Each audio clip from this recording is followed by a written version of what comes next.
நாளென் செய்யும் வினைதானென் செய்யும் என நாடி வந்த கோளென் செய்யும் கொடுங்கூற்றென் செய்யும் குமரேசர் இருத்தாலும் சிலம்பும் சதங்கையும் தண்டையும் சண்முகம் தோளும் கடம்பும் எனக்கு முன்னே வந்து தோன்றிடனே. உலகெங்கிலும் வாழ்ந்து கொண்டிருக்கும் புது வசந்தம் டிவி நேயர்களுக்கு டாக்டர் சைதை ராஜாவின் அன்பான வணக்கங்கள். நாம் இப்பொழுது இந்த எபிசோடில் குரு பெயர்ச்சி பலன்கள், அதாவது 2024 மே 1 குரு பெயர்ச்சி மேஷத்திலிருந்து ரிஷபத்துக்கு இடம் பெயர்ச்சி ஆகிறார். 12 ராசிகளுக்கும் எப்பேற்பட்ட பலனை வழங்கப் போகிறது என்பதை ஒவ்வொரு ராசியாக பார்க்கலாம் வாங்க. குணமிகு வியாழ குரு பகவானே மனமுடன் வாழ மகிழுடன் அருள்வாய். பிரகஸ்பதி வியாழ பரத குருநேசா கிரக தோஷமின்றி கலாட்சி தருள்வாய். குருவே நமக.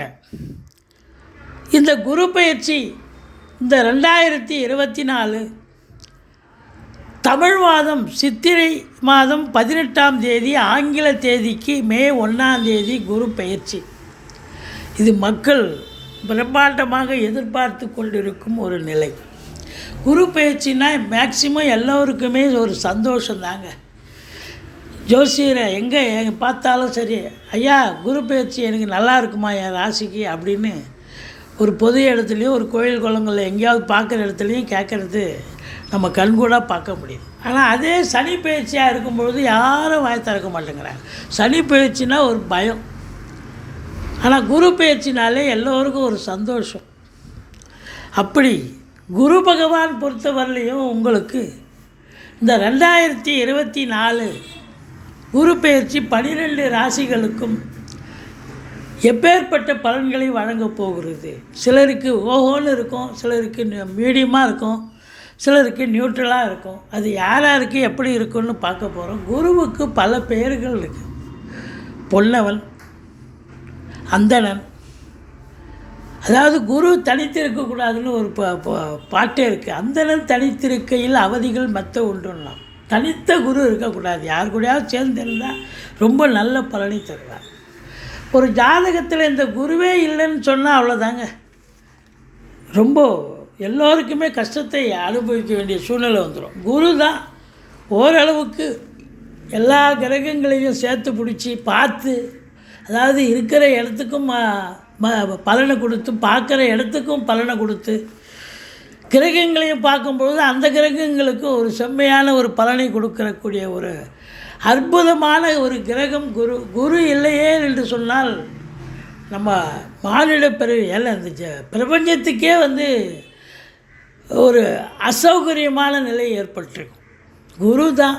குரு பார்க்க கோடி நன்மை பெரியவங்க சொல்லியிருக்காங்க. இந்த குரு பகவான் பார்த்திங்கன்னா சில இடங்களுக்கு ஸ்தான பலம் வரும், சில இடங்களுக்கு ஸ்தான பலம் வராது. கோச்சார ரீதியாக ஒரு குரு பகவான் 2, 5, 7, 9, 11 ஆகிய இடங்களுக்கு வரும்பொழுது அற்புதமான ஒரு பலன்களையே வாரி வழங்குவார்னு ஜோதிட கிரந்தம் சொல்கிறது. குரு பொறுத்தவரையிலையும் குரு பலன் வந்தாச்சா, திருமணத்துக்கு குரு பலன் தேவைப்படுகிறது. ஒருவருக்கு குரு தசையோ மற்ற தசை நடந்து குரு புத்தியோ நடக்கும் பொழுது ஒரு சந்தோஷமான ஒரு நிகழ்வுகள் அமைகிறது. அதாவது என்னதான் ஒரு மனிதன் நல்ல நிலையில் இருந்தாலும் அவருக்கு பேரு புகழ் அந்தஸ்து இதெல்லாம் தரக்கூடிய ஒரு கிரகமே குரு தான். குருவினால் ஏற்படக்கூடிய பலன்கள் சொல்லிக்கொண்டே இருக்கலாம். குரு பொறுத்தவரையிலையும் கடந்த ஆண்டு மேஷத்தில் இருந்தார். இப்போ இந்த ஆண்டு மே 1 முதல் சுமார் ஓராண்டு காலம் அந்த ராசியில் ரிஷபத்தில் சஞ்சாரம் செஞ்சு, அதாவது மே 1 மேஷத்திலிருந்து ரிஷபத்துக்கு வருகிறார். ரிஷபத்துக்கு இந்த ஓராண்டு சுமாராக இருந்து பலனை தரக்கூடிய ஒரு அமைப்பு. அப்போது ரிஷபத்தில் இருக்கும் குரு பகவான் 12 ராசிகளுக்கும் எப்பேற்பட்ட பலனை வழங்கப் போகிறது என்பதை பார்க்கலாம் வாங்க. மகர ராசி காலபுருஷனுக்கு 10வது ராசி. உத்திராடம் 2, 3, 4 பாதங்கள், திருவோணம் அவிட்டம் 1-2 பாதங்கள் உள்ளடக்கியது. சனி பகவான் ஆட்சி பெறும் வீடு. இப்பொழுது இந்த மகர ராசிக்கு இந்த குரு பெயர்ச்சி 2024 எப்பேற்பட்ட பலனை வழங்கப் போகிறது? நல்லா இருக்குமா இல்லை மோசமாக இருக்குமா அப்படின்னு பார்த்தீங்கன்னா, இது நாள் வரைக்கும் 4ஆம் இடத்தில் இருந்து வந்த குரு பகவான் இப்போ 5ஆம் இடத்துக்கு போயிட்டார். சூப்பருங்க. குருவுக்கு ஸ்தான பலம். குரு 2, 5, 7, 9, 11 ஆகிய இடங்களுக்கு செல்லும் பொழுது அற்புதமான பலன்களையே வாரி வழங்குவார்னு ஜோதிட கிரந்தம் வலியுறுத்தி சொல்கிறது. அப்போது குருவுக்கு ஸ்தான பலம் ஆயிடுச்சு. அப்போது இந்த மகர ராசியில் பிறந்த அன்பர்களுக்கு குரு நல்லதையே செய்ய போகிறார். ஸ்தான பலம் ஒரு 50%, பார்வை பலம் ஒரு 50%, அப்போ 100% குரு பெயர்ச்சி உங்களுக்கு சாதகமாக இருக்கும் அப்படின்னு சொன்னால் நிச்சயமாக மிகையாகாது. அதாவது 5ஆம் இடத்துல குரு இருக்கிறான்னு சொன்னால் பூர்வீகத்தில் இருந்து வந்த பிரச்சனைகள்லாம் அகலும். பிள்ளைகளுடைய கல்வி மிக சிறப்பாக அமையும். பூர்வீகத்தில் வீடு கட்டுவீங்க, வீடு ஆல்ட்ரேஷன் பண்ணுவீங்க, ஏதாவது ஒரு வேலையை எடுத்துக்கிட்டு போவீங்க. பிள்ளைகளை உயர்கல்வி படிக்க வைக்கணும்னு நினைப்பீங்க. இந்த ஆண்டு அது சாத்தியப்படும். சொத்து பத்து பிரிச்சுக்காதவங்க இந்த காலகட்டத்தை பயன்படுத்திக்கலாம். குழந்தை பாக்கியம் இல்லாதவர்களுக்கு குழந்தை பேர் கிடைக்கும். 5 குரு கெஞ்சினாலும் கிடைக்காதுன்னு சொல்கிறாங்க. இப்போ 5ஆம் இடத்து குரு அற்புதமான பலன்களை வாரி வழங்கப் போகிறார். ஏன் அப்படின்னு சொன்னால், பார்வை பலம் அப்படின்னு பார்த்தீங்கன்னாக்கா உங்களுக்கு ராசியை பார்க்க போகிறார். 11ஆம் இடம், 9ஆம் இடத்தை குரு பார்க்க போகிறார். முக்கியமான இடங்கள் 9, 11 ராசி. இப்போ 9ஆம் இடத்தை குரு பார்க்குறார் அப்படின்னா 9ல் கேது பகவான் இருந்து பிரச்சனைகளை கொடுத்துட்டு இருந்தார் இது நாள் வரைக்கும். இப்போது கேது அங்கே தான் இருக்கிறார். இருந்தாலும் இப்போ குரு பார்வையில் இருக்கார். அப்போ கேதுவுக்கு வலிமை பாசிட்டிவாக நெகட்டிவாக கொடுத்ததெல்லாம் இப்போ பாசிட்டிவாக கொடுக்கக்கூடிய ஒரு நிலை. குரு கேது காம்பினேஷன் கோடீஸ்வர யோகம்னு சொல்லுவாங்க. ஞான மார்க்கத்தில் செல்லக்கூடியவர்களுக்கு அது அற்புதமான காலகட்டம். சிலருக்கு நல்ல ஒரு யுக்தியோடு செயல்பட்டு நல்ல சம்பாத்தியத்தை பெறக்கூடிய ஒரு அமைப்பும் இருக்கும் அப்படின்னு சொல்லலாம். இந்த 9ஆம் இடம் என்பது உயர்கல்வி ஸ்தானம். இது வரைக்கும் உயர்கல்வி பெருசாக கடந்த ஆண்டு சோபிக்காதவர்களுக்கு இந்த ஆண்டு உயர்கல்வி ரொம்ப சிறப்பாக இருந்து அதை சாதிக்க முடியும். வெளிநாடு போகணும்னு நினைக்கக்கூடியவர்களுக்கு வெளிநாடு போகலாம், நல்லதே நடக்கும். தந்தையால் அனுகூலங்கள், பாக்கிய நிறைவை பெறக்கூடிய ஒரு நிலை.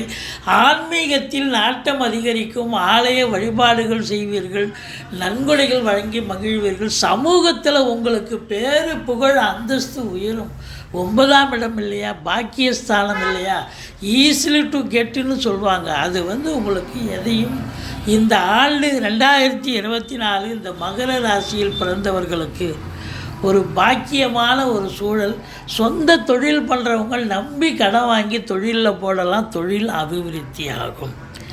அடுத்தது உங்களுக்கு 11ஆம் இடத்தை குரு பார்க்க போகிறார். 11ஆம் இடம் என்பது எண்ணிய செயல் ஈடேறுதல், எல்லாம் லாபமாக மாறுதல், தொட்டதெல்லாம் சிறப்பாக இருக்கும் அப்படின்னு சொல்லக்கூடிய ஒரு நிலை. மூத்த சகோதரர் இருந்தால் அவரால் அனுகூலங்கள் கிடைக்கும். வீட்டில் இருக்கக்கூடிய பெரியவங்க, நட்பு வட்டாரம் இல்லை சொந்த பந்தங்கள் உங்களுக்கு ஆதரவாக செயல்படுவார்கள். முதல் திருமணம் முறிவு ஏற்பட்டு 2வது திருமணத்திற்காக காத்திருப்பவர்களுக்கு நல்லதே நடக்கக்கூடிய ஒரு அமைப்பு. பணம் இரட்டிப்பு வருமானம் வரும். ராசியை குரு பார்க்குறார், பாக்கியஸ்தானத்தை குரு பார்க்குறார், 11ஆம் இடத்தை குரு பார்க்குறதால கோடீஸ்வர யோகமும் குபேர சம்பத்து உங்களுக்கு, அதாவது செலவெல்லாம் போய் வங்கி கணக்கு உயரக்கூடிய ஒரு அமைப்பு இருக்கும் அப்படின்னு சொன்னால் மிகையாகாது. இப்போ வருமானம் இரட்டிப்பு வருமானம் வருது, கோடீஸ்வர யோகம் குபேர சம்பத்து வருதுன்னு சொன்னால் நீங்கள் வீடு வாசல் மனை வாங்குவீங்க, ஃப்ளாட்டு வாங்குவீங்க, பிள்ளைகளை உயர்கல்வி படிக்க வைப்பீங்க, குடும்பத்தில் சுப நிகழ்ச்சிகள் நடத்துவீர்கள். எண்ணிய செயல் ஈடேறும். ஒரு ஃப்ளாட்டு வாங்கினா வாங்கிடுவீங்க, ஒரு இடம் வாங்கி வீடு கட்டினா கட்டுவீங்க. அதுதான் எண்ணிய செயல். இப்போ பிள்ளைகளை வெளிநாடு அனுப்பி படிக்க வைக்கணும், தாராளமாக படிக்க வைப்பீங்க, உயர்கல்வி படிக்க வைக்கக்கூடிய ஒரு அமைப்பு இருக்கும். அடுத்தது ராசியை குரு பார்க்க போகிறார். எந்த ஒரு டென்ஷன் இருக்காதுங்க. ராசியை குரு பார்த்தா 7.5 சனி நடந்த போதிலும் உங்களுக்கு தெளிவான ஒரு சூழல், எண்ணங்கள் ஏற்பட்டு, சிந்தனைகள் ஏற்பட்டு, நல்ல சாதிக்கக்கூடிய ஒரு வல்லமை ஏற்படும். சமூகத்தில் உங்களுக்கு அப்படி ஒரு அந்தஸ்து உயரக்கூடிய ஒரு நிலை கண்டிப்பாக. அதாவது நீங்கள் இழந்ததெல்லாம் பெறுவீர்கள். நீங்கள் புதுமையாக ஒரு புத்துணர்ச்சி பெறக்கூடிய ஒரு காலகட்டம் அப்படின்னு சொல்லலாம். இது குரு பார்வை பலம், ஸ்தான பலத்தை பார்த்தோம். சனி பகவான் பொறுத்த வரலையும் உங்களுக்கு 2ஆம் இடத்துல இருந்து சனி பார்க்குறதுங்கிறதால என்ன அப்படின்னாக்கா, உங்களுக்கு எங்கெங்கெல்லாம் பார்க்க போகிறார் பாருங்கள். 4ஆம் இடத்தை பார்க்க போகிறார். வண்டி வாகனங்கள் செலவு வைக்கும், எச்சரிக்கையாக இருங்க. தாய்க்கு தேக ஆரோக்கியத்தில் அக்கறை தேவை. மற்றபடி உங்களுக்கு சுகஸ்தானமும் கெடுக்குது, உங்கள் ஆரோக்கியமும் கெடுது. அடுத்தது உங்களுக்கு 8ஆம் இடத்தை பார்க்குறார். அறிமுகம் இல்லாத நபர்களிடம் எச்சரிக்கையாக இருங்க. கொஞ்சம் விழிப்புணர்ச்சி தேவை. அசிங்கம், அவமானங்கள் ஏற்படலாம். அதனால் சனி பார்வை கொஞ்சம் எப்போவுமே இதுவாக தான் இருக்கும். அடுத்தது ராகு உங்களுக்கு எங்கே இருக்கிறார்? 3ஆம் இடத்துல அளப்பரிய ஒரு பலனை கொடுக்க போகிறார். வெளிநாடு சம்பந்தப்பட்ட விஷயங்கள் அனுகூலத்தை தரப்போகுது. சாதிக்க போகிறீங்க. வெளிநாடு உயர்கல்விக்கு போனாலும் சரி, உத்தியோகத்துக்கு போனாலும் சரி, இல்லை சொந்த தொழிலுக்காக சென்றாலும் சரி, சாதிக்க போகிறீங்க. அது மட்டும் இல்லைங்க, உங்களை பொறுத்த வரலையும் பார்த்தீங்கன்னா ஏற்கனவே வெளிநாட்டில் இருக்கிறவங்க ரொம்ப இன்னும் பிரகாசமான ஒரு சூழலில் இருக்க போகிறீர்கள். இளைய சகோதரர்கள்கிட்ட கொஞ்சம் அனுசரித்து போங்க. மற்றபடி இந்த குரு பயிற்சி உங்களுக்கு ஒரு கோடீஸ்வர யோகம், குபேர சம்பத்து, பணம் பல வகையில் பண மழை பொழியும் என்று சொன்னால் மிகையாக.